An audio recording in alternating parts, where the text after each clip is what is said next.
Welcome, ladies and gentlemen, to the Soul Seekers podcast, where we believe that hunting has the power to transform lives through primal adventure, as we share our mission of mentorship is conservation.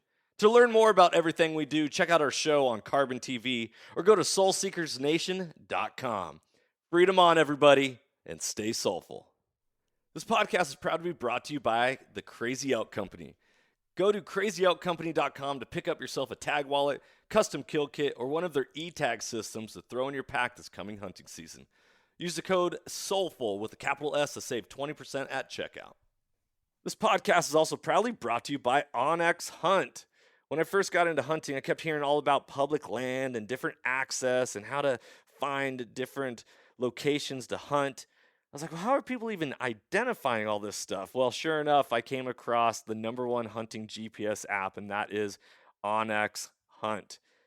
If you guys want to get better at hunting and go deeper into your scouting, OnX Hunt is the number one GPS app for that. Join the millions of hunters who trust OnX Hunt to find more game, discover new access, and hunt smarter. It was a game changer for me, and I know it's going to be a game changer for you if you've never used it. If you have used it, you know the power that it holds.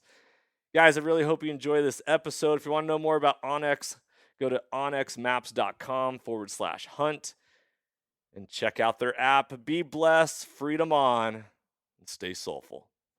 Ladies and gentlemen, welcome back to another episode of the Soul Seekers podcast. I'm your host, Johnny Mack, and I am joined by my two amigos and associates, Two Shot Tony and Iron Will Webber. Everybody give it up for them. Yeah. Woo! Thank you. Woo! And not to be left out, but mentee from our fall bear hunt, Random Joe. Everybody give it up for Random Joe. Yeah. Yeah. Oh, Random Joe, you got to go on a backcountry bear hunt with these other two amigos. Unfortunately, I was not there. However, we got to spend some time together on a duck hunt this last January, I believe that was. What was it like? What was it like getting a message from, at the time, Washington backcountry, but now branded Soul Seekers, being like, hey, you ready to go on a backcountry bear hunt? What was that like for you? Oh man, I was so stoked. I've been wanting to freaking get out and get after it, and I was so pumped when Will gave me a call. It is a good time. What was it like going on a duck hunt with us back in January? Oh, dude, that was so fun. I mean, I had spent countless weekends out by myself or with a random friend or two, just sitting in ponds, not seeing any ducks. And so it was awesome to see how the freaking pros do it. The pros. We are just a bunch of weekend warriors, dudes that like to get after it as much as possible. But at the end of the day, we're all husbands and fathers and warriors in our own world. But we're 3-day hunters is really what it comes down to. You're like, yeah, you got 3 days. Okay, well, let's go hunting. Which is, you know, they always say the more time you spend afield, the more success you're going to find. And I think that'll naturally start developing. But it is something that takes some practice to be like, all right, it's time to get out of the comfort zone, get a field a lot more. Two Shot, how you doing, brother? Good, bruh. How you doing? Bruh, I'm doing very well. Every time I get to join you for a podcast, my soul gets lit on fire because I'm like, dude, I am in the presence of Two Shot right now. The Tone Meister himself. By the way, all you listeners, if you've watched any of the Soul Seekers episodes, which I really hope you do, Tony does all the editing. He is an editing wizard. You've heard of the pinball wizard. He's the editing wizard. Started out with doing some snowboarding videos, and here we are just producing high-quality content for your viewing pleasure. By the way, Random Joe, your episode on the duck hunt is going to be airing on Carbontv November 16th, so be on the lookout for that. You can set your calendar. It'll be the last episode of Season 2 for Soul Seekers. Will, you just got back from Idaho. How you holding up? Good. I've been fighting a little bit of a flu bug or something the last couple days, but To be honest with you, I didn't have much service at the cabin I was staying at. And it must have been just, I don't know. I was destined to be on this podcast today because I forgot about it until I hit the road. And then I realized I had a podcast and I put the pedal to the metal and was like, I got to get home. Yeah, well, with a mustache like that, I'm sure you really hit the speed. I've been out in the woods just knocking, scraping dirt and everything. No time for a razor, brother. Yeah, I get it. Where's that hat of yours? You just picked up a new hat. Oh, my cowboy hat? Yeah, Joe, Tony, have you guys seen his new hat? No, I'm so excited to see it though. You look excited Let's right now, see it. Tony. Ooh. Yeah, that's legit. 100% beaver, baby. Wow. You got to start wearing that on hunts now. Got to go on hunts. Well, guys, good news. This episode drops Thursday, which is, let's see here, Thursday the 8th. I'm going to be in your presence a week of 8 days later. We're going on an elk hunt. Hey-o. And it's longer than 3 days. Yes, we took a week off. We're going to go get after it. Yes, dude.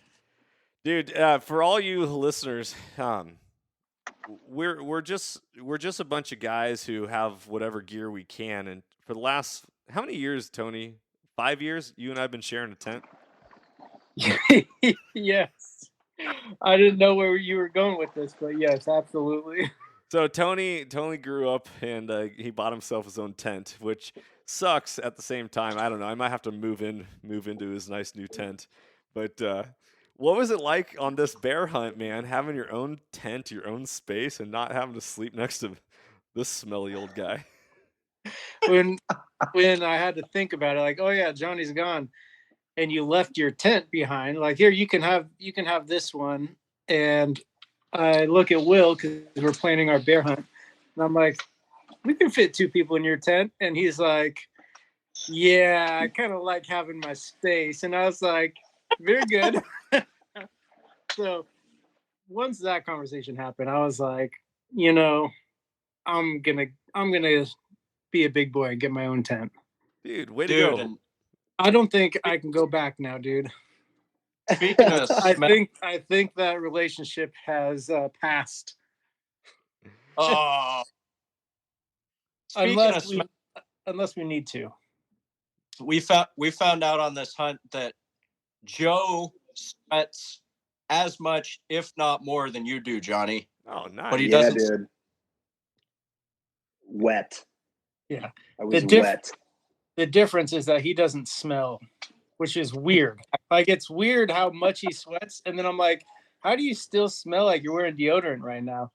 Just that clean and pure diet, baby. There you go. Pure living. Apparently, I'm living that I'm rotten on the inside kind of lifestyle. I avoid those meat burritos from Jack in the Box like the devil. I'm rotten on the inside. The other kind of inside, I love it. All right, guys. So this was the very first fall. Well, second fall that I did not ever get to hunt bears since having children. But this is the very first hunt that y'all went on a backcountry bear hunt without me, and I'll be honest. I was sitting at home. I was having the bear blues. The bear blues, man. That is our jam. That's always been our jam.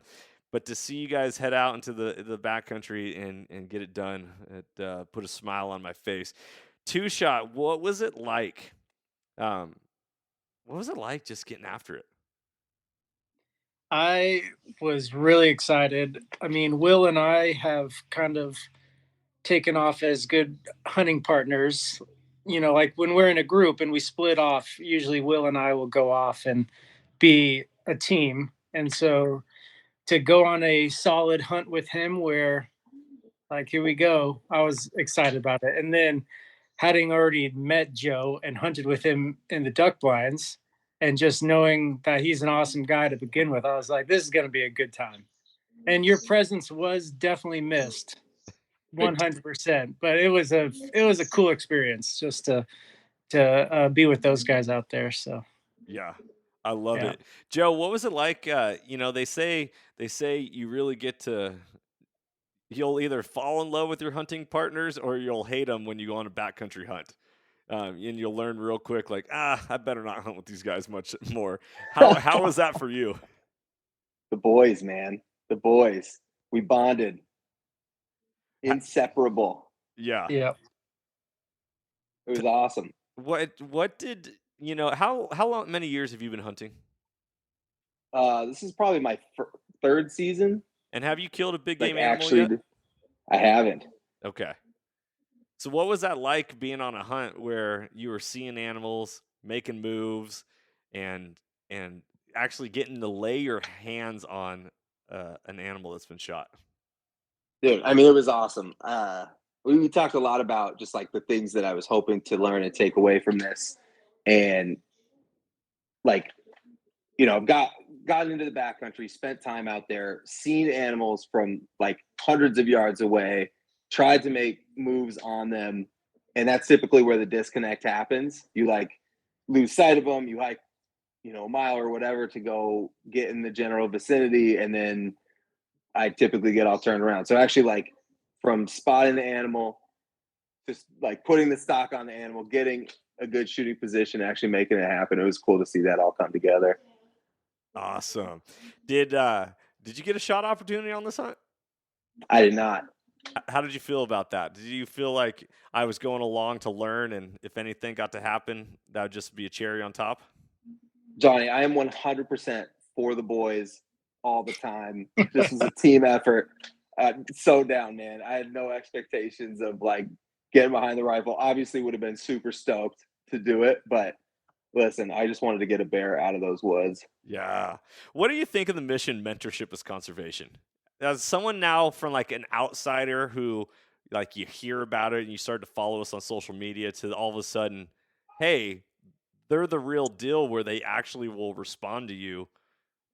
You actually responded to us when we put out a call to action. Does anyone want to go on a duck hunt with us? And you were one of the few people that actually responded and got first dibs in line, and it worked out. So to now following through and seeing that mission firsthand, how impactful is that for you? I mean, like, you hear a lot about the 3 R's or whatever, one of those being recruitment, and the barrier to entry for an adult onset hunter who has, runs a business, has a family, has a bunch of other obligations. It's pretty high because it takes time. People sort of call into question, like, you're going to go just like walk around in the woods by yourself every weekend. Like, shouldn't you be doing these other things? And it's hard to like answer that question fully. But I mean, you guys, I don't know. You guys really just like put your money where your mouth is. You actually like take action on the recruitment aspect of it, spending time with new hunters, lowering those barriers to entry, or at least giving them an idea of what it looks like, so that when we take it out on our own, it seems attainable versus like, okay, I've seen it on a YouTube video or whatever. I'm gonna go try and like execute on this myself, and it's daunting. I mean, I'm like kind of a no quit person, so I was gonna do it whether I had help or not. But listen, the help was like very appreciated. There's a lot of there's a big difference between like reading something in a book, watching a YouTube video, but then firsthand experiencing, like, oh, this is what a berry field actually looks like. When people say find the berries, find the bears, Yep. like you're walking in berry fields, you're like, oh, I get it. This makes sense. And then where you Yep. are, you go onto Onyx and you look at an aerial map, aerial imagery, and you're like, oh, so now that's what I'm looking for when it comes to scouting other areas as well. Have you gone back now and checked out other areas online versus where you were physically? Oh, for sure.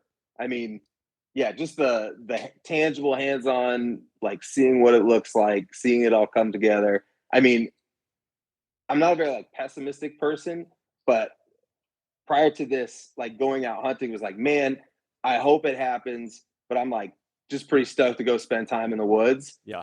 now, like in my mind, I can like actually visualize like, oh, high probability. Like we could actually put this together, and I feel like I have the skills to go execute. Dude, it's so awesome. It is a special feeling in your hunting career.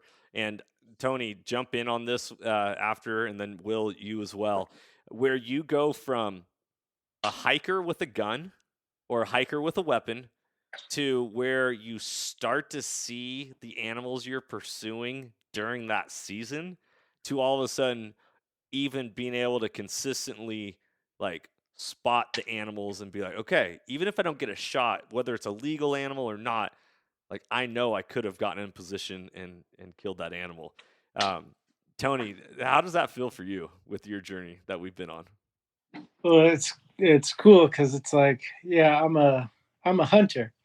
Now it's like I truly am a hunter. I think I'm much better at it than I was before. Like, mainly one of the biggest things that I feel like I've improved on is finding animals in general, like just having the eye for it and knowing where they're going to be or how to look for it or how to glass them, how to even locate them. What's cool that we always talk about when we're on hunts is we've always found the animal that we are pursuing, whether we end up killing it or not, we see it. So if we're on a deer hunt, we find deer. If we're on an elk hunt, we find elk. Bear, we find bear. And so just having that, like, we don't go on hunts and not see anything anymore. Yeah. Like we can always find them, which is, I think, it's just cool because then it's like we're not wasting time or we're not like feeling like complete failures if the hunt's going the way we want it to go, Totally. I remember going out hunting in the first couple years and coming back home and the wife be like, so did you get anything? No, I didn't get anything. Well, did you see anything? No, I didn't see anything. What now I just feel bad. Dude, so I mean, it's such a, and that's the thing is like the small wins in life, right? We need to, appreciate the small wins because they make the big wins that much more sweeter. And at the same time, it's like, dude, okay, if I need to get better at shooting or I need to get better at stalking or I need to get better at whatever, I know that you give me enough time in the woods now, I can guarantee that I'm dropping the hammer on something. Well, I'll have that opportunity, and that's a very proud moment. That's a very like I get very jacked. Be like, yeah, man, I'm a hunter now. I ain't some random Joe.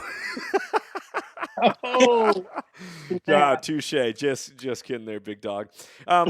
Will, you've gone full circle. You were a mentee 2 years ago.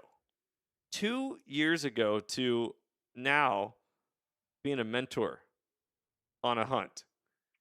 And yeah, what a wild circle. And my first hunt was with you and Tony, and it was a fall bear hunt around the same time, to which we saw a bear and we were on animals. And talking about like becoming a hunter, for me, everything started to click once I first like figured out how to find sign or just seeing sign when I'm out in the woods, be it scat or tracks or rubs or whatever. And it started when I actually first met you when you took me on like a trail run scout, and I was running behind you guys, and all of a sudden you just put the brakes on and came to like a hard stop. I almost wasn't even paying attention, almost just ran you right over. And you go, you see that? And you showed me a print on the trail, and I was like, how the heck did you see that running? I don't even look like, and you just stopped at a full run and was like, look at that. And I was like, all right. And it was like, as soon as I started to put that stuff together, the woods just come alive, man. Yeah. You start to see thing. And it was pretty neat on this trip to truly go full circle. Like I really felt like I knew what I was doing on this bear hunt, and definitely missed you, but felt really comfortable out there with Tony. And me and Tony seem to have like a really good rapport out there, like feeding off each other's energy and finding the animals and talking through game plans. and Joe was right in the mix, and to go full circle and to experience the hunt we did, and then literally be the mentor on this hunt was pretty cool. Yeah. Just my third hunting season, and I went from mentee to mentor, and actually felt like I was mentoring somebody. Yeah. It's you'll get to a point in your hunting career, and obviously you haven't killed that many animals yet, so you want to fill those tags, but it feels crazy awesome when you get to see somebody take their first animal or be with them when they take their first animal or their first couple, and be like, it's for all you listeners out there, it's like being a parent, and watching your kid take their first step, or hit their first ball in a baseball game, or the successes where you're just like, yeah, I was a part of that, and it feels good to celebrate for other people. Joe, when you saw the dead bear, which we're going to talk about the hunt here very shortly, were you scared to walk up on it? Oh no, I was stoked. I just wanted to cuddle up with that thing before Will did. I guess that's a good question. I should have asked Will as well. Will, what was it like for you walking up on your very first bear? Dude, I was totally shocked at first. I mean, after they heard the story, I honestly, Tony saw it first, and then Joe was behind him, and Joe walked up, and I was so just blown away that we found this bear. I was just in complete shock. I almost just froze in time. Tony's laughing over there. Tony's like, Will, go grab your bear. Will. I can tell you right now that Tony was right on my back shoulders when I shot my very first bear, and he handed me his gun. And we'll have to recap that story at some other point. But after I shot it, and he was all over me, yeah, dude, hugging me, grabbing me, I was super scared to walk up on it and touch it. I was like, is it dead? Yeah. Is it gonna just pop him and get me? But my bear, I walked up on it right after shooting it, rather than. We're going to get into your story here about how that went down. Tony, take us from the top of the hunt. Tell us a story about the journey, the hike in, and just normally we hunt bears earlier in August. This trip was postponed a little bit. And do you think that played into the favor a little bit more with the berries being riper? I want to say for sure with the berries. I've seen a lot of people harvest bears this season. I don't know if it's due to, how the berries are coming in, or us not having a spring season, or I don't know why, but we went third week of August, and that's the latest. We go the first or pushing the second week, but how it worked out for us in our group is we're going to go third week. And I was like, this is going to be good for the berries, because usually it's a little too early and we're like, oh man, we should have waited. And so I was like, oh, it's going to be good up there. And then we're hiking, and then we start seeing little bits of berries, and I'm like, oh, this is going to be pretty good. I was excited for it. The hike was a little bit of a butt kicker for me personally, because I wasn't training as hard this year as I have in the past, just because of my work, and my body started hurting on me, like I'm getting old or something. And I was like, man, what is happening? So I was a little nervous, but a good hunting partner, a good hunting team, you can rely on them to get you through, anything. So we were just chatting it away on the trail and having a good old time. We get tired, we take a break or find some water and filter some water. And I was like, whoa, that wasn't as bad as I thought it was. I mean, I was dog tired, but it was a good night. Yeah.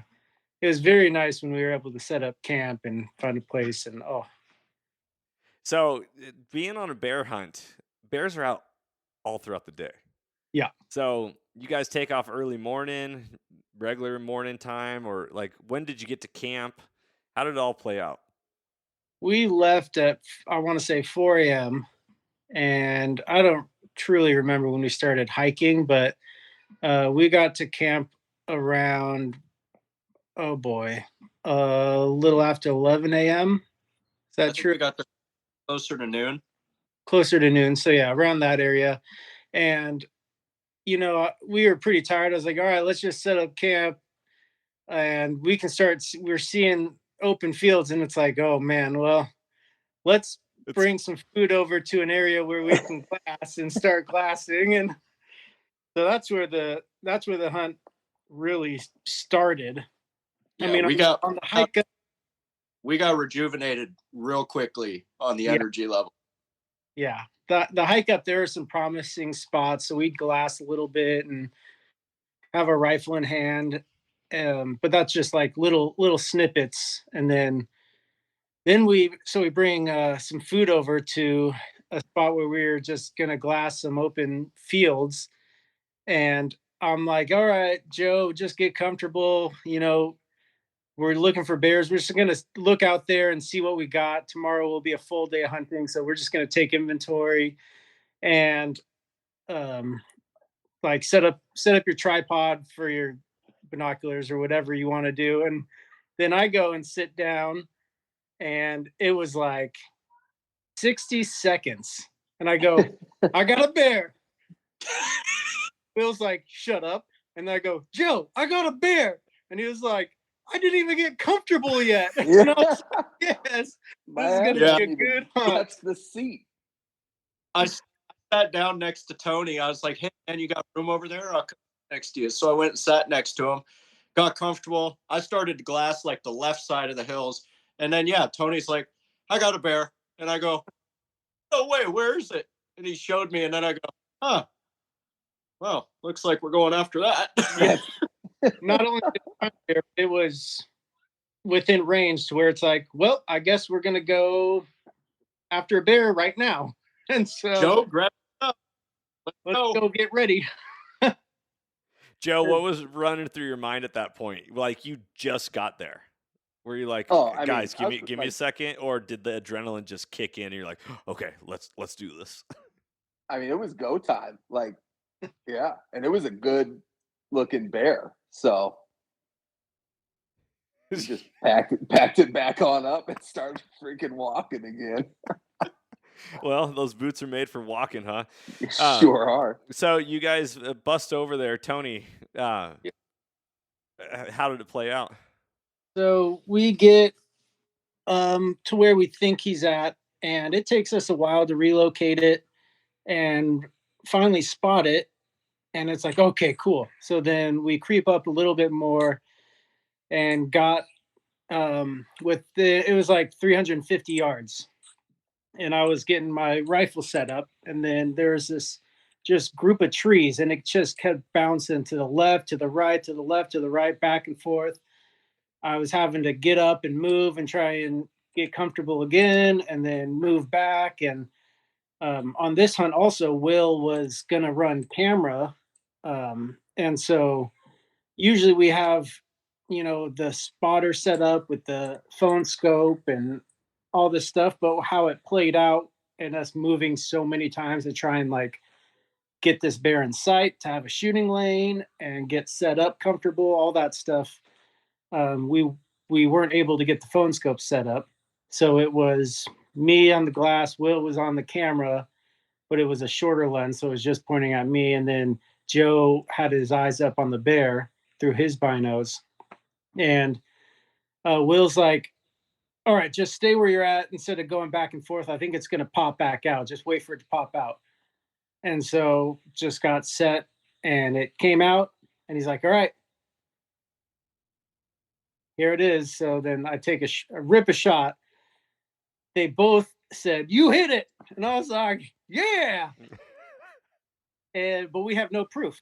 And the way that it moved after the shot, and I didn't have enough sight to see it. Like I shot, load another round, couldn't find it again because it was running. They were telling me where it was running. I tried to find it again, and then it was gone. and some thick stuff. So we wait a little bit and then go and try and find blood. Didn't find a lick of blood. And so we just chalked it up to a clean miss, and it ran down the hill where it ran. There's some stuff in the way, and maybe it was just jumping over things, so it looked like it was injured and wasn't. But we looked for blood until we had no more light, and made the sad journey back to camp after that. Dude, that's a heartbreaker for sure. It was a heartbreaker. Joe, Will, and we'll go with Joe first on this. Dude, how come you guys can't spot to make sure the bear got hit, man? Would you guys have your eyes closed?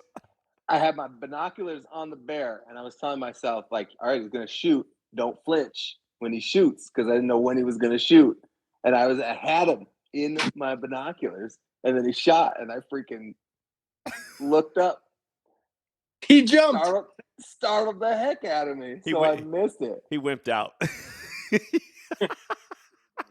Scared me so bad. Oh my gosh, Will, how about you, man? Where were you on that? I actually had the camera on Tony, but I actually was paying attention up there. And I think when he shot, I was watching Tony in the camera. And then when he ripped it, I looked up at the reaction of the bear. And everything that I've seen when somebody has either shot on a bear, or I've been in the presence of somebody shooting, or when talking with you, how a bear will typically react, or what you look for as a reaction from a bear if they get hit, was what that bear did. So I've never seen Tony look so settled in a shot. Like, he seemed like he was perfectly set. He didn't look shaky, considering how much we were bouncing back and forth. Like, he settled in nice and had a few seconds once that bear came out to like really settle into a shot, and it looked clean. And it didn't see any like dust flash behind the bear or anything like that. And that thing turned and darted straight downhill, like right away. And then when we got up there, it ended up cutting back and darting across the other way, but it was running downhill the whole time. So based on watching the shot and then watching the reaction from the bear, I'm like, I think you hit it. But obviously we don't have phone scope to prove that. We were doing so much bouncing at one point. Every time the bear would bounce to another side of the trees, whatever shooting lane Tony was set up in, that shooting lane didn't work anymore. So then he'd have to run like to the right or run to the left. And at one point we ended up setting up on the spotting scope and tripod for him to get enough of a uphill angle and rest. And then when he ended up switching positions to go back and get in a shooting lane, it wasn't much time when he got set. And it was like, I was sitting right in front of where Tony was setting up. And I was like, I'm just going to be fumbling with this thing, probably trying to get it set up when he rips a shot. So yeah, to me, it felt more important at the time to pay attention to where the bear was, because we do know that area. We've hunted there before, and it was just Tony. It was much thicker than I remember in that particular spot. And it was really hard to keep locating that bear. So, yeah, it was a bummer. I mean, it was a bummer to go up there and not see anything, because it seemed like a good shot. I feel like we're not doing justice to the chaos of that moment, though. Like, Tony was literally like getting set up and then like running 10 feet the other side and then getting set up and then running back. I mean, how many times did you do that? Like 5 times? Like 100 billion or something. Yeah, like 100 billion, million, trillion or something. That makes sense. Is one of the interesting things that I've been hearing in the hunting world lately is, and I think it came from Ryan Lampers, the stealthy hunter himself, the original Washington boy, and he was talking about he wants to watch an animal for a while before he makes a move. And I wasn't on this hunt, obviously. It's been a while since I've shot a big game animal or any of that, but how much of it, like, hindsight's 2020. We always like, oh, what could we have done differently?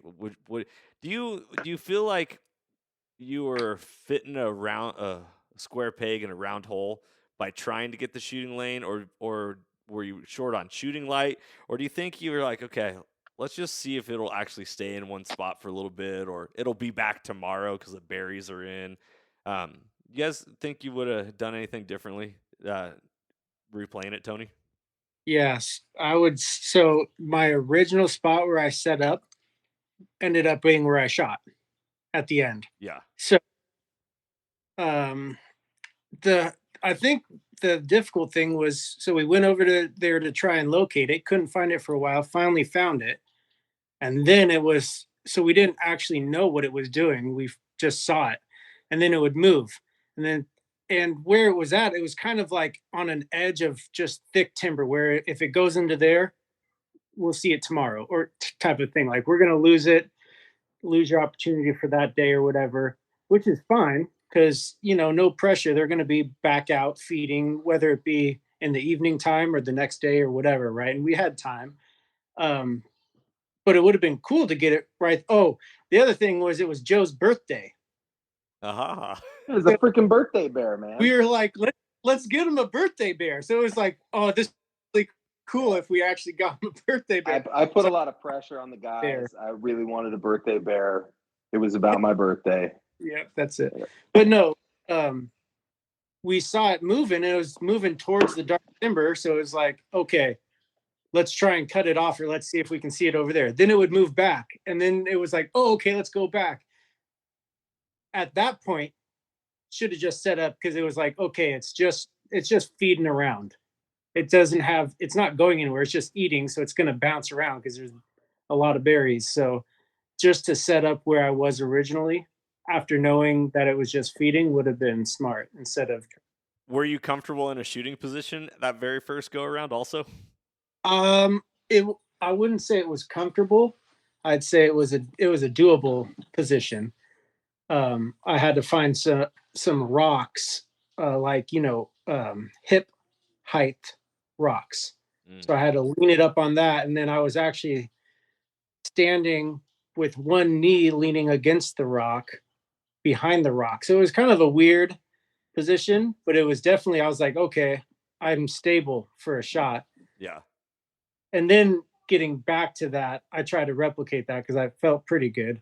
But then I ended up having to move around a little bit. And then it was like a worry of, can I even get comfortable enough to be stable? And it didn't need to be that hectic, I'm sure. So that's what I would change. I would have probably just stayed in that spot and waited. Oh, man.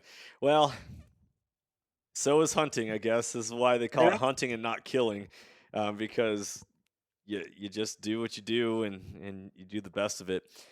Joe, what was your take on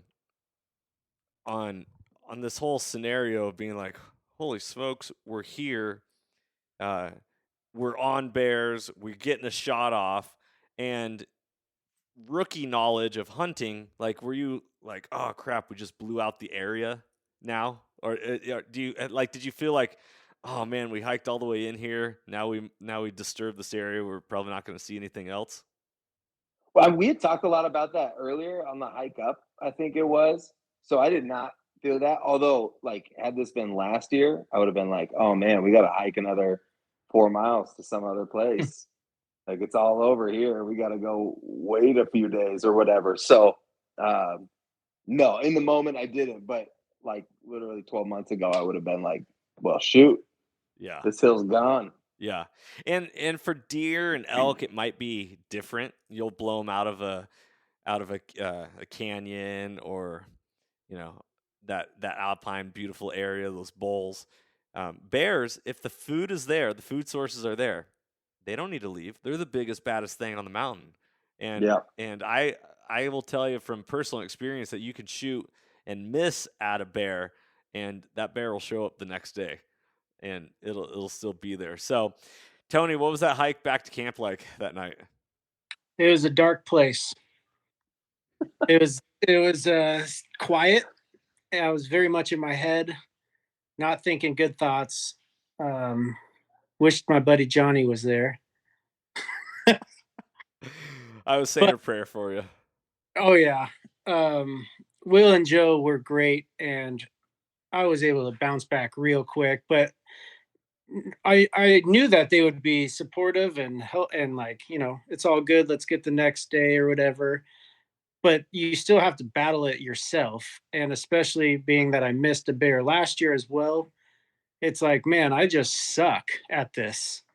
And I do need to practice long distance shooting more often, or at all, really. Like, outside of 100-yard shooting range, like actually get some distance out there. But then it takes into account like different positions, and there, so many things that go into shooting and dialing the proper MOA. And I mean, there's so much stuff where it's like little things can throw it off. And so, I mean, I need to practice that personally some more and get, solid where I'm not gonna miss, even if I'm in this, shooting out however far I get comfortable with. So that's I was thinking about a lot of that stuff and just being upset. Um, but I deal with that, and then I talk to my buddies, and then it's We're always our hardest critics, right? yes, We're always going to judge ourselves the hardest and be the hardest on ourselves. I actually just recorded a podcast today with the president of Long Range Tactics, and we were talking about shooting and stuff that people need to be more aware of and practice. Cole Kornberg is who I was talking about, but I also had and his podcast is going to be coming out here pretty soon. Maddie Nelson from Seekins Precision, and we were talking about shooting and practicing. And one of the most interesting things is, and we've had this conversation, but not in this directive. We've always like, oh, ounces matter. That tripod's too heavy. Like, get the lighter tripod. Well, what Maddie Nelson was talking about, he's like, what's your goal as a hunter? And I'm like, to kill the animal, not to see it. My goal is not to see the animal, it's to kill the animal. He goes, then any tool that you can bring to make you more efficient at doing your purpose, it doesn't matter how much it weighs. If it's going to make you a better shooter, then do it. And so he was talking about actually packing in an actual shooting tripod on hunts. Wow. He was like, I don't care if it weighs more. You can use it to set up a tarp on. You can use it as a shelter, all sorts of stuff. He goes, because if I just hiked in, let's say 15 miles, 5 miles, whatever, to kill that animal, and I can't get a comfortable shot because of the terrain or topography, then what would that extra 2 pounds be if I know that I'm going to be able to actually shoot and hit my target? And I was like, wow. Like, yeah. I was like, I'll tell you, I wish we had that rifle saddle for this hunt. Yes. That would have been really nice. It would have been mucho. Yeah. Yeah, so that was a big takeaway, and that podcast is going to be coming out here in a couple weeks for all you listeners. So be on the lookout for that, because that's a powerful one. And it sucks because it's like, okay, you're right. What could it have done? Because little lightweight tripods are great for cutting weight in your backpack, but if your spotting scope is shaky on it, then you definitely are going to be shaky on it with a gun, or just really interesting. Quite a perspective. So darkest spaces, man. The dark moments in your head where you're battling. You're like, you and I don't think we've ever talked about this on a podcast before, but you remember that archery hunt where I got that first deer, the first deer? I wanted to quit archery hunting after I shot that thing. I felt so bad. You said that. Yeah. Like, I'm done. I think I'm just going to quit. Yep. Yeah. Yeah, dark. I mean, I feel like you have to go through that stuff. So like, giving, and I think Joe and Will were great not to be like, hey man, it's okay, trying to cheer me up right away, because you need to be able to process it. You need to be able to go through that stuff with yourself, and then get to a right mind where it's like, all right, we're going to be all right, boys. The summit gonna be all right, boys. The sun's still gonna rise up tomorrow. Yeah. So, we left that area because we didn't see any promising sign, and it was like, all right, Will, you're up. And it was a shift in the hunt. Where it's like next man down the line. Here we go. Fresh day tomorrow. We'll get after it. Yeah. So, what day two? Day two comes. What happens? Well, we woke up pretty early. I think we set alarms for 6. I was out of the tent a little bit earlier than that. And we had talked about the hunt plan for the next day, which was going to be a Friday. We discussed the hunt plan amongst the three of us the night before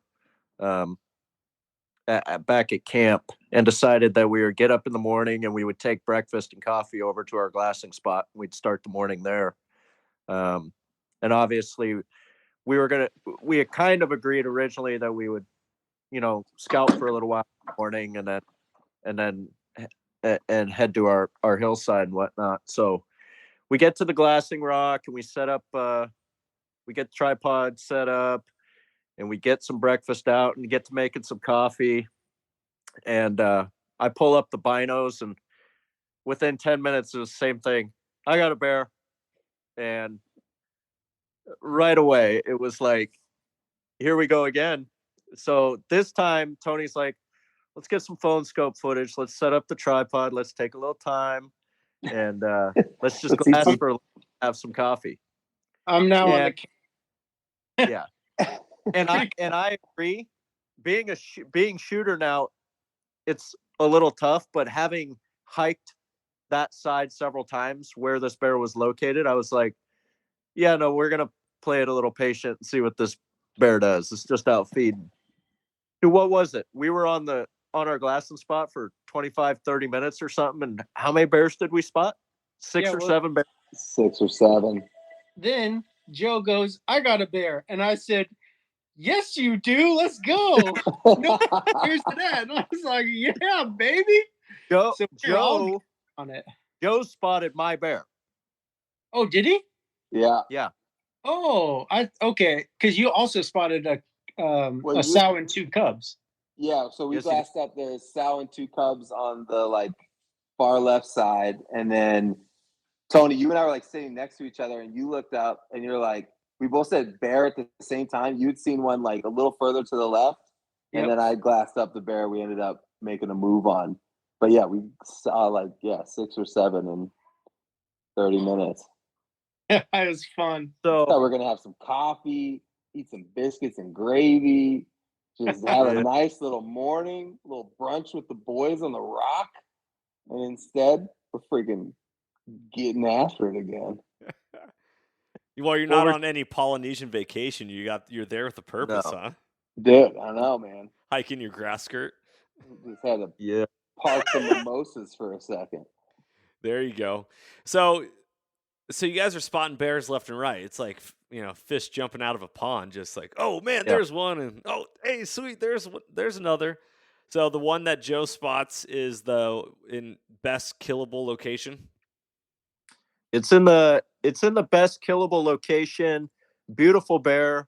And while we're watching it, we ended up making some coffee and stuff, and I think they might have eaten some food too. But we had the phone scope set up on them, and I was just watching this bear for a while. And a little bit of when you're watching them, because the side we're hunting, there's several meadows. There are several draws that are separated by some timber. So it's, you're kind of, we know them pretty well, but you're kind of trying to anticipate a little bit what this bear is going to do. Now, we watched it for a while, so we knew it had a pretty decent radius up there, and it was just feeding. It was just milling downhill, and then it was going back uphill, and then it was going right, and then it was going left. And I'm like, that bear's not going anywhere. It's just eating. It's going to be there a while. But then I started to watch it and observe it, and I noticed that it started to continue more and more left, which was going to lead it into about the best shooting lane that you could have when you're over there. From where we're typically located. And I was like, I think that bear's going to feed up and over, man. And so Tony was like, all right, well, let's get over there if that's what you think it's going to do. And I was like, we'll get over there and we'll relocate it. And I think it'll be right where we want it to be. And I'll have a great shooting lane. So we packed up and we made the trek over. We weren't overly quick about it because we knew once we got out of the timber and we got into some open area that we were going to have to be a little more wise about coming in and make sure wind's good and everything else is good. And then obviously relocate the bear.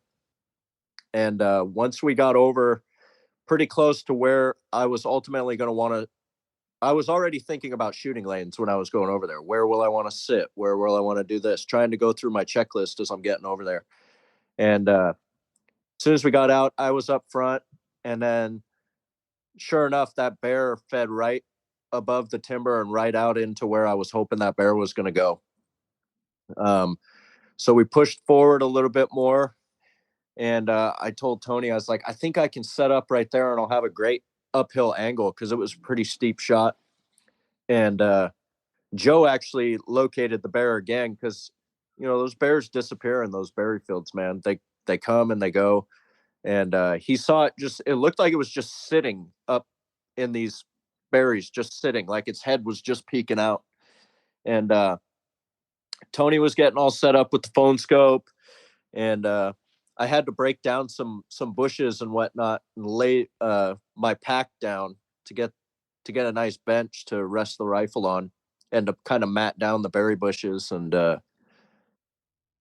then when I got set up, I was watching the bear, but I was having a hard time just like getting the rifle to stay steady and whatnot. So I kept trying to adjust, and I had berry branches poking me in the side and everything while I was trying to get set up. And then it came out in the open, but it fed up to up high and to the right and went behind the trees. And Joe's like, oh, it's up behind the trees. And at that point I was like, that bear's going to be up in those trees for a while, man. Like, I had a great shooting lane and that bear's going to be gone up in the trees. And so I got up and Tony started talking to me a little bit. And then Joe was like, it came back out, dude. And the bear started coming right back downhill. So I got set up again and then told Tony I was set. And he gave me the green light. He had everything set up and recording. And I just took a nice deep breath and settled in and pulled the trigger. And right away, it was like, as soon as I pulled the trigger, I saw that thing tuck its nose and just go into a straight roll down the hill. And I racked another round real quick and got right back in the scope. And I was on it for a half sec, but it was rolling so fast that I couldn't get reset on it. Oh. And Tony, you dumped it, dude. And Joe's biggest smile on his face. And I was just like, I got up and I was like, did that just happen? Did that bear? I hit that bear, dude. That bear is tumbling. And he's like, you just got your bear, dude. And that was just like, we had no idea what we were about to get into after that shot was fired because of the way that bear just dumped. We had no idea what we were about to embark on, but bears are tough, man. They're tough animals. Tough. Oh my goodness, they're tough. So you shoot the bear. You guys go check for it. Tony, we watched the footage right away to see how the shot was, and I actually hit the bear in the spine, kind of back a little bit of center, and we knew that that round, that the X round did some damage, and we knew that bear was toast, but didn't think necessarily maybe that it died right away. So Tony was like, we're going to give that bear a good 2 hours to just make sure it expires, and we'll just hang out. We'll make sure we got some coffee. We'll get some food, and we'll give that bear a good 2 hours. And then we're going to go up, and because it was a decent hike up that hill too. I mean, I shot it way up at the top. It was like we were going to have to trudge all the way up there where I shot it and then follow the blood down. So we actually ended up giving it about 3 hours. And then we went up, we lightened our packs, and we went up to the top of the hill where I knew I shot it at. and right away we could see matted down bushes where it took a tumble, so we had a good path to follow right away. And I spotted first blood, and then we knew that it was a good hit, and then we started the blood trailing from there. And Tony was an absolute wizard on that blood trail, dude. He was pivotal, and Joe was too. It was like every time we ended up tracking this. We found this bear on Saturday. I shot it at 8:40 on Friday. We found it sometime just after 1:00 on Saturday. Holy smokes! Okay, so you're getting ahead of the story here for a second. I want to hear all about this. So how many hours were you tracking this bear on Friday? How late? We were out there till dark. So Yeah. It would have been, let's say, just for easy math, shot it at 9. We waited 3 hours. So we went up there around noon, 12:30, and then we trailed it. Until 7:30. Yeah, 7:30 or 8. I mean, we were 8. looking for with headlamps on, and then it was just like, all right, we gotta call it. We'll come back. Well, So, yeah. the thing about it was we went up and we followed blood down for a while until it came to the spot, which was just like the nastiest, thickest alders. That was just a dark hole to go into, and it was a cave, where you'd have to almost go through there with no pack on, at that time, we talked and agreed, and I was like, dude, if this bear's not dead, I'm not looking to get into a close quarters gunfight with a pissed off bear. We should probably, because it's like scooting on your butt to go through the alders. Mm-hmm. And like we should probably give it a little while longer. Plus, I think at the time, we don't know for sure, but at the time it sounded like something maybe had kind of pushed through there. So we thought maybe we dead in there. Yeah. So we ended up backing up, and we went back down to our shooting lane. And Tony's like, let's give it a little while longer. We'll go and have some lunch. We'll fuel up. We'll make sure water's topped off. We'll glass a little bit. If we see another bear, we know this bear is going to die. So we just have to find it. If we glass another bear, though, Joe gets the chance to shoot, and we're recovering 2 bears. So it's all good. And I was like, that's fine. So we went back and we gave it another, I don't know, I'd say probably hour and a half. And then we went up with light packs, and Tony led the charge right into those alders, and we all crawled through there with just pistols and we had 1 rifle. Not at that point. No, right? I guess me and Joe just brought our pistols. And that's when we went back through those alders, and we ended up popping out on the other side to where it looks like the bear laid down for a minute. Tony found a big spot inside those alders where it looks like the bear like rubbed its back along a branch, and there was a lot of blood. Well, here's the other thing is we'd find blood, and then it'd take us like 15 minutes to a half hour to find another piece of blood, and they're smaller but good blood. And then we found one spot where it had some bone fragments in the blood, and we were like, "Oh, bear is dead. There's bone on this blood." And that was before we got to this big old dark cave of an alder field. So it was like, oh, it probably died in there, but it didn't. And so, yeah, going back to your story, there's a big old pile of blood where it probably laid down, took a rest, and then kept going after that. And then it was game on from there to keep trying to find it. Do you think you guys were pushing this bear? We talked about that. And at first, we didn't want to push him. And that's why before we went into the big old dark hole, we wanted to give it more time just in case so we don't push it. So it was always on our mind. Now that we have the full story and the hunt's over, we know for a fact we did not push the bear. This bear going in a hurry. Yeah. I don't, yeah. If it stopped, it didn't stop for long until it kept going. So, we did not push it, but it was very much on our minds to not push it. Yeah. Yeah. I remember going on one of my very first hunts, at the elk hunt that I shot my bull on. And I remember talking with Jeff Winslow, my good buddy. Shout out to you, Jay. He was like, hey, if you shoot an animal and it goes uphill, you didn't kill it. But if you shoot an animal and it's going downhill, there's a good chance you killed it or you wounded it bad enough in which it's gonna end up dying at some point. Or, obviously it that depends upon topography, because if animals are coming from the bottom, they're gonna want to go back to where they came from.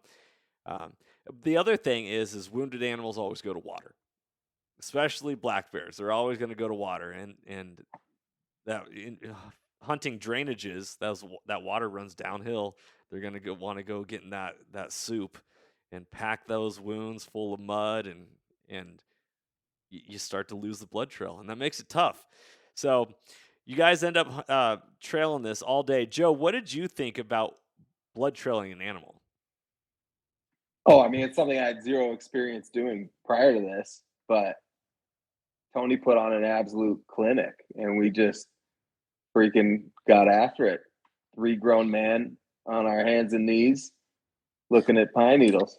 Yeah. I love it. So elaborate on this a little bit more, Joe, because I feel like you're not really giving me your experience. Like, you loved it, but what did you learn? Like, holy smokes, you have to be very diligent when blood trailing. Like, were you on your hands and knees? What were you doing? What were your takeaways? What did you learn from that experience? I mean, okay, so yeah, hands and knees for sure for many hours.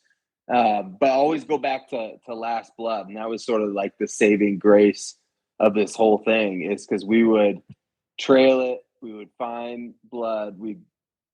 That one like den area was super confusing, where it was the first one we got like really hung up on, and we spent several hours crawling around on our hands and knees, and we had this sort of like piece together this really weird scenario, because some of the blood didn't make sense. We're like, so we went here and then back up here and then back down there, and it just like it was hard to piece together.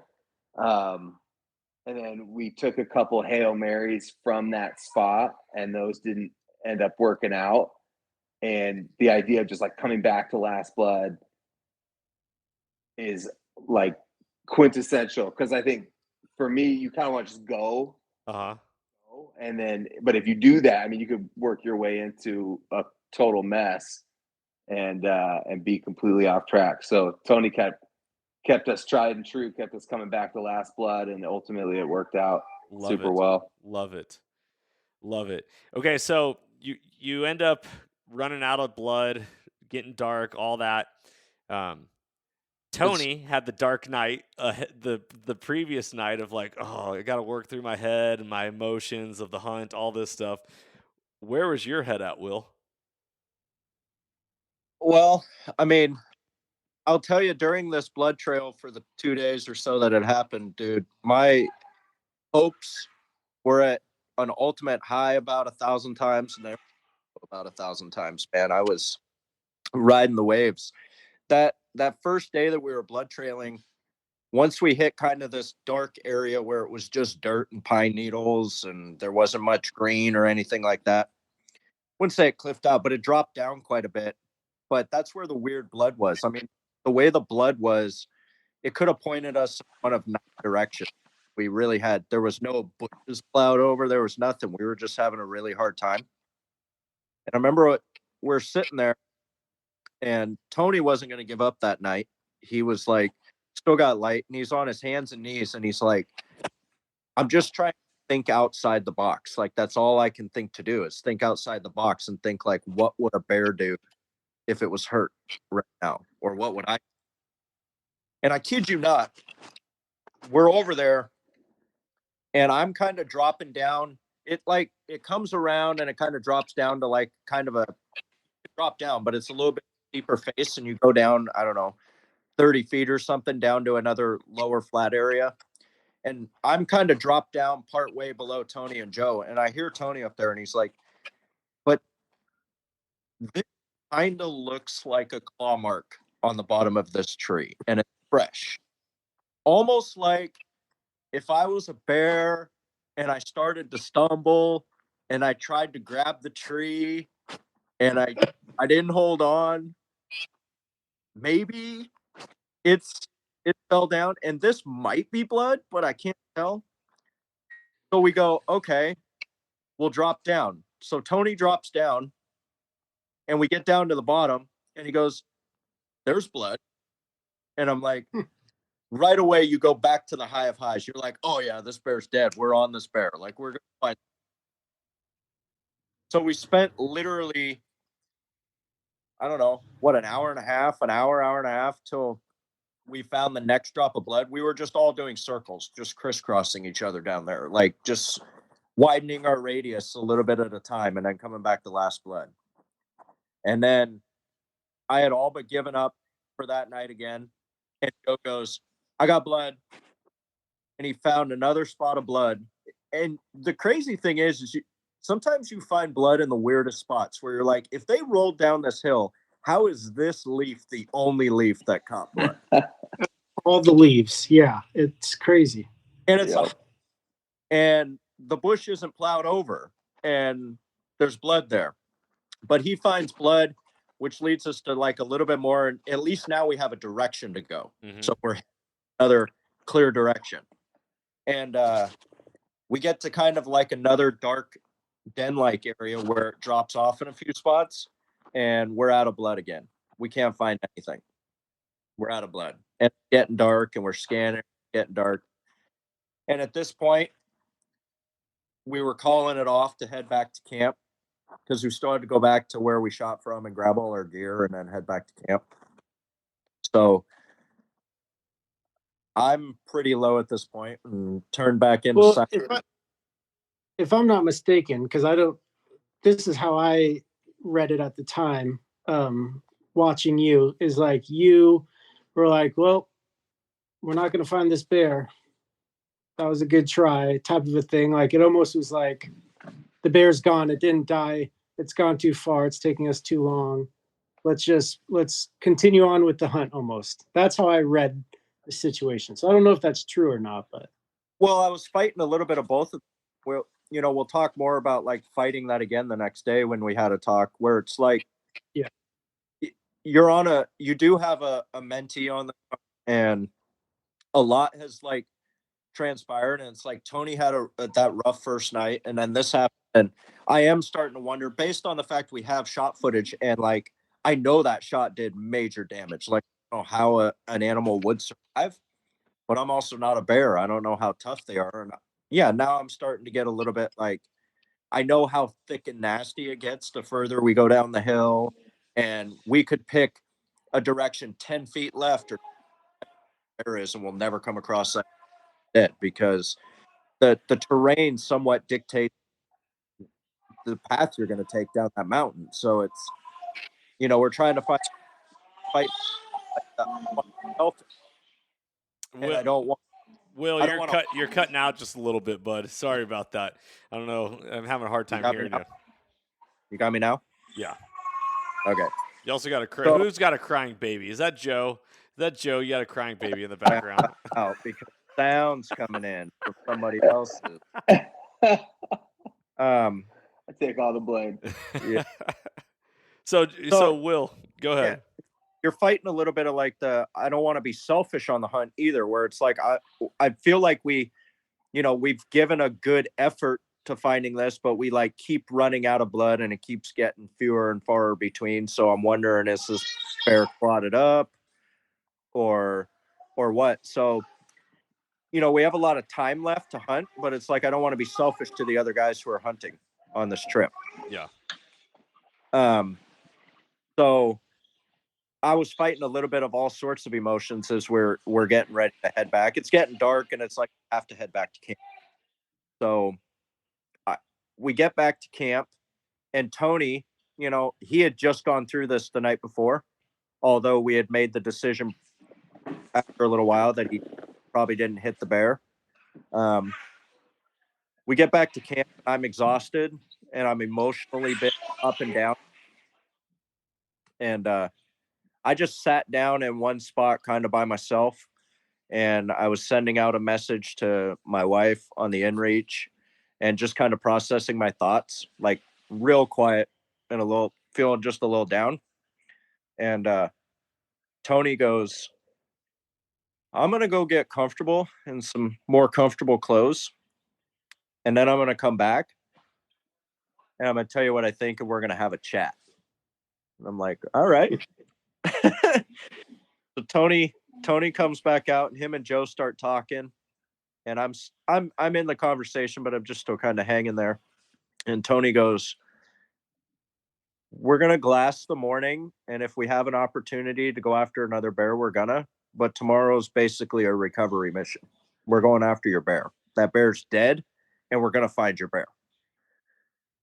And I was like, all right, Tone, you're starting to bring me back. I'm starting to wake back up. So that's what we did right away the next day. We woke up and it was super foggy. We couldn't even see the hillside from camp. The visibility was terrible. And what I remember of that particular location and others I've been in is when the dew comes in and the fog comes in, it gets everything super wet. And I was like, what's the blood going to look like? Is it going to be run off? Like, we were already having a hard time finding blood. So instantly I'm feeling a little bit dejected that like the blood's going to change. We're going to have a real hard time. But I kid you not, as soon as we hit the trail to hike over, all of the plants were bone dry. All of them were dry. We got over to last blood, and the blood was like even more prominent. I was like, wow, it is even easier to see now. It might not be in some of the dark stuff, but on the plants, it was a lot easier to see.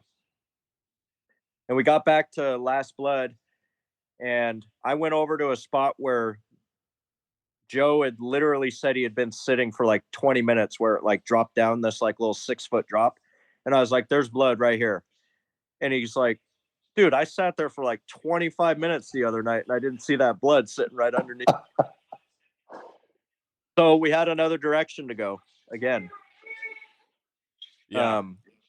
Joe, Will, let me cut you off here for a second. Joe, did you see the importance of like using Onyx and mapping your waypoints from like last spot of blood and starting to like be like, okay, this is where we left off, and kind of looking at what are the travel corridors from this spot as you look at the terrain, and all of a sudden you're like, oh, that looks like a little tunnel, or that looks like something flipped over a leaf, and putting those pieces all together, all of a sudden you're like, holy smokes, we can do this. We can find this animal. Oh yeah, big time. I mean, we used all the tools at our disposal. I love it. Okay, so Will, actually no, Tony. So you guys, you're back on blood. Yep. So it took us 3 hours to find the next blood. So you start off the day and you're like, oh yeah, this is going to be great. Awesome. Looking at old blood to see how the dew would have changed or whatever, just to see what we're looking for. Okay. Yeah. It's super red. Like it'll be easy to see. It takes us 3 hours to try and find the next clue or the next piece of blood. And so we're struggling right off the bat. I don't know. Someone found blood, or we followed poop at that point. I can't remember what the next clue was, but is the berry poop. What? It was just a theory. You were just following the bear poo, and you were like trying to create a path that this bear might have gone. Maybe it did this and then this, so maybe it went. Well, we had found that like patch. There was like this super fresh berry filled poop, and I had found a little stick that I thought was blood, but it was kind of hard to discern because it looked a lot like the berries in the poop, and those were very red. But I am convinced now that that was blood on that stick. But basically, we had this theory that this poop was just running out of this bear as it was dying. Yeah. Which we now know is absolutely what was going on. But well, and a couple of those poop spots, Joe's like, "Ooh, is that blood?" Nope, that's poop. That's bear poop in my hand. Like, I was like, "Yeah, dude, get dirty." It was pretty funny, but yeah. So at that point, we're going off clues now, and Will's feeling pretty down because it's just like, "Oh my gosh, here we go again." And so we take a couple guesses, like, okay, there's 3 different areas that a wounded bear would go. It can't go any other of these other places. So we follow, or they do go these places and it just skydives off of a cliff. And at one point we were like, I think this bear just got wings and flew away, or aliens took it or something. Like, this bear is just gone. Like, we were going through all sorts of different things in our head. So we just start taking guesses to see. We're trying to find leaves that are turned over, or bushes that have been trampled on, or blood, but we really don't have anything to go off of other than we have to take a couple guesses. Otherwise, we're going to stand here for another 3 hours. So take a path. Okay, there's no way this bear came down here. Otherwise, all of this would look like this or whatever. Come back out, go to a different area. And the next area we went to, we ended up getting cliffed out, all of us, because we kind of took different paths so we can, find clues a little easier, spread out a little bit. We got all cliffed out, like, nope, we have families. We're not going down there. That's crazy. The bear could have gone down there, but then we're not going to be able to find it because it just skydived off of this cliff. So that is when we have a very important group chat, and I'll let Will explain that part. Yeah, so it was like, do we go down door 1, 2, or 3? And we went down 2 of them before we went down door 3.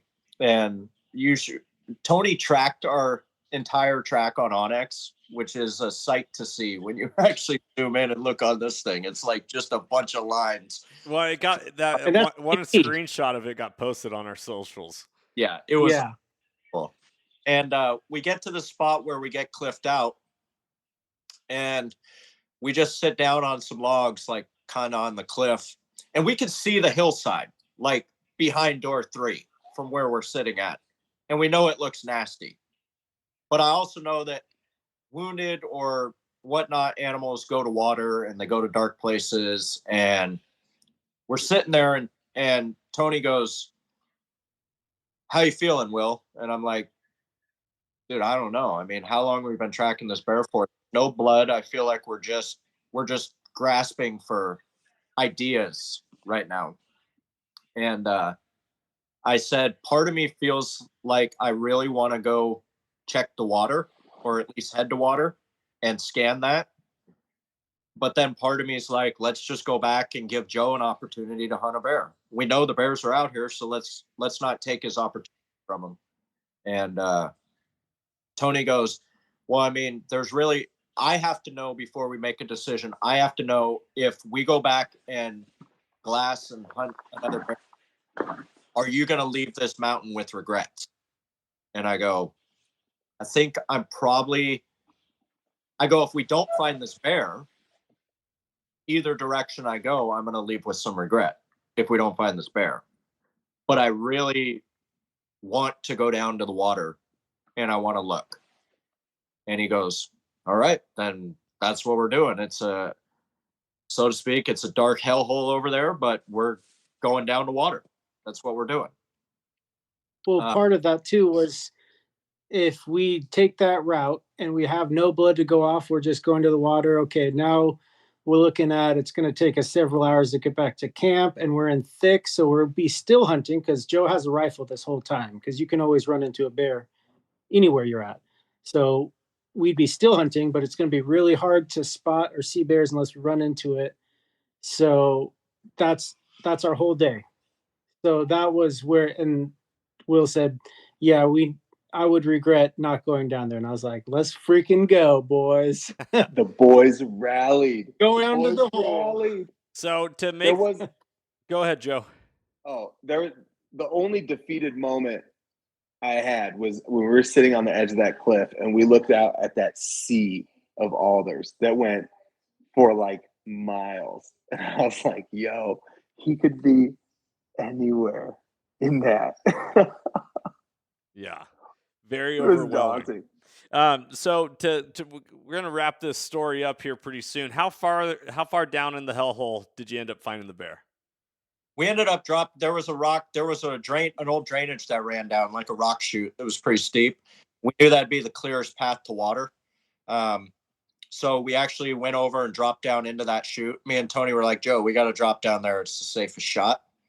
We got maybe 15 yards or so, 20 yards into that thing. And Tony saw some ferns that were all matted over that came down like through one of the other doors that we semi went down, but then climbed back out of.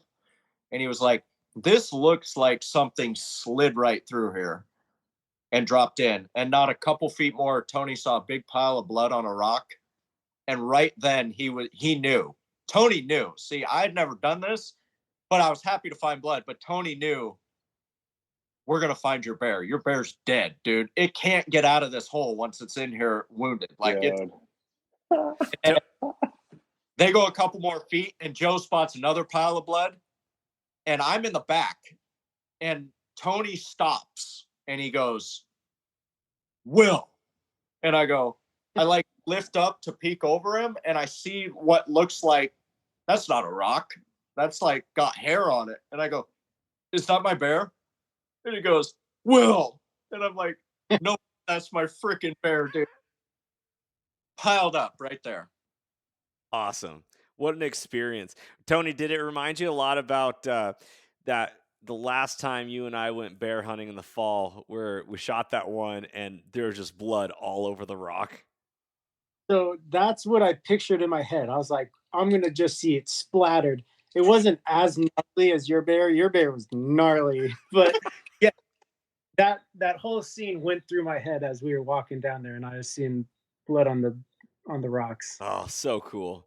So cool. So then you guys got to wrap up the hunt, break it down, celebrate, all that stuff. What a way to kick off the 2022 fall hunting season. Joe, have you been out hunting since?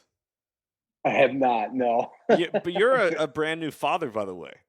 I am, yeah. So that's been tying us up lately. Probably like the busiest 2 weeks of my entire life after this hunt. But I've got plans to take some guys out from my Bible study in September. So awesome. Well, with the mission of mentorship is conservation. Absolutely. Because did you feel like your life got transformed from that experience that you had in the woods? 100%. Living the mission, baby. Transforming lives through primal adventure. I love it. Will, Joe, Tony, thank you so much for coming on, sharing the story. I look forward to seeing you guys here in a week. Random Joe, where can people follow along with you on your journey? My socials? Yeah, baby. Do you want anyone checking you out? I mean, only if they want to see a ton of pictures of my baby and the occasional hunting adventure. And that's actually, and my wife. That's it. It's just, that's my social media presence. And jiu-jitsu. Oh, that's right. Yeah. There you go. Okay, well, I'll throw your handle in the show notes if people want to follow along.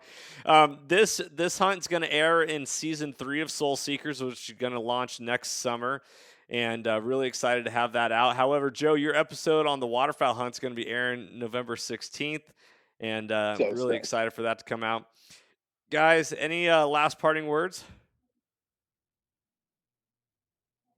Tony's over there Boys, just man. giggling to himself because he just loves podcasting. Guys, make Yep. sure Love to go check out season 2 of Soul Seekers right now on Carbontv.com. Thank you to all of you who voted for the best show open. That's all Two-Shot right there, putting his magic together on the computer for the show open, competing against some very stiff competition. Everybody, thank you so much for tuning in this episode. Be blessed. Freedom on. Remember that mentorship is conservation and hunting has the power to transform lives through primal adventure. I'm Johnny Mac, Two-Shot Tony, Iron Will, and Random Joe. We are out of here, everybody. Stay soulful. If you enjoyed today's podcast and want to support the show, you can always like, share, subscribe, and leave a rating as it helps us share our mission of mentorship is conservation. Thank you so much for tuning in and being a part of Soul Seekers Nation as we transform lives through primal adventure. If you want to get more connected with the podcast, check out the Soul Seekers Nation Facebook group, as I look forward to connecting with you on the next episode. So stay tuned and stay soulful.